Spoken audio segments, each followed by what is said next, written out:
I want to start the podcast talking about the difference between a pre-tax and a Roth IRA, and then I'm going to go into and illustrate the benefits through examples of using a Roth IRA to buy Bitcoin. So what's the difference between a pre-tax and a Roth IRA? Well, the basic benefits for purposes of today's topic is that when you make contributions to a pre-tax IRA, which in 24 and 25, it's $7,000 if you're under 50, $8,000 if you're over 50.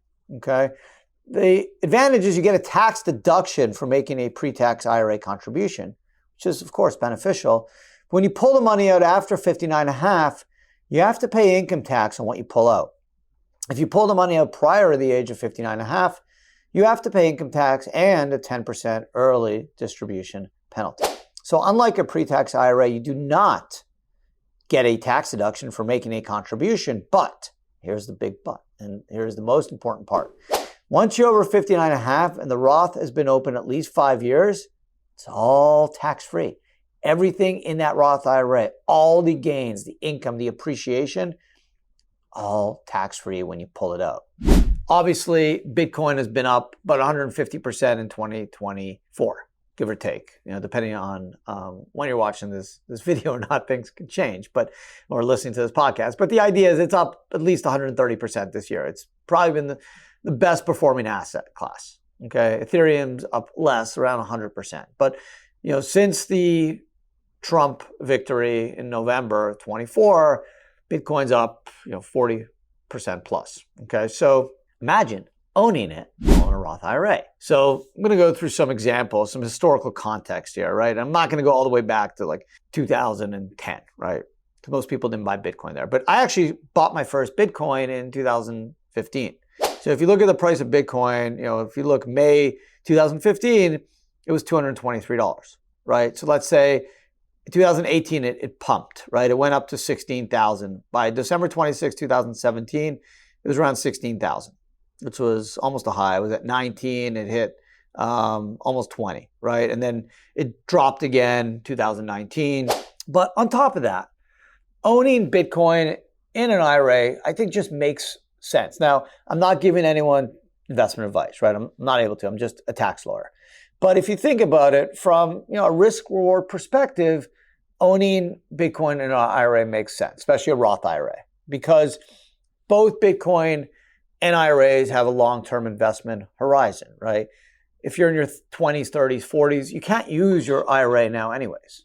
You can't, right? You need to pull it out to maximize your tax benefits once you're over 59.5. So if you believe in the long-term potentials of Bitcoin, which I do, owning it in a Roth IRA just makes perfect sense to me because I can't use my IRA money anyways, right? I'm in my 40s, I can't use it for another 10 or so years. So I have time. And I'm willing to take a bet that in the next 10 years, the price of Bitcoin's going to be a lot higher than some other investment classes. So what I've done is I've taken a small percentage of my IRA, generally 3 to 5%, depending on value, and I allocated it to cryptos, mainly Bitcoin and Ethereum, but primarily Bitcoin. And I said, I'm going to take a chance. If it goes to zero, okay, I get it. I'm going to take my risk.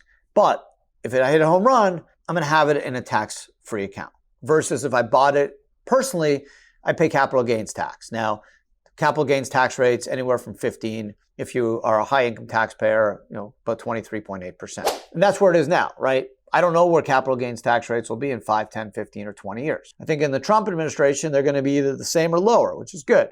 But who knows what happens after. So if I lock it in a Roth, I don't care. It's all going to be tax-free. So I personally believe, again, I'm not giving anyone any investment advice on this podcast, but I think every American should have some amount of crypto in their IRA, especially a Roth IRA. Whether it's $1, whether it's $1 million, 1,000, that's up to you and your advisors. But if you're going to take a chance, why not do it in a tax-efficient manner? Try to hit a grand slam, not a home run, because it's a grand slam because you're going to basically zero out any tax on the gains from your Bitcoin investment. So if I had to give myself advice going back in time 5, 6 years, obviously I would have bought more Bitcoin. I have a good amount. I've never sold. I would buy more. But going forward, the next 5, 10, 15, 20 years, I would tell everyone, whoever's listening or watching, if you're going to buy Bitcoin, and that's up to you, I'm not telling you to buy it, I'm not giving you investment advice, but if you want to buy it, consider owning a Roth IRA versus a personal account. That's it for today's podcast. Hope you enjoyed it. Thanks for listening. If you're watching on YouTube, appreciate it. Don't forget to like, subscribe, thumbs up, please. The more people that comment and like and subscribe, the more people will get to see this podcast on their feed or see it on their YouTube feed. And that's better because we all can learn from each other. So thanks again for listening or watching. Really appreciate all the support, and have a great day. Thanks.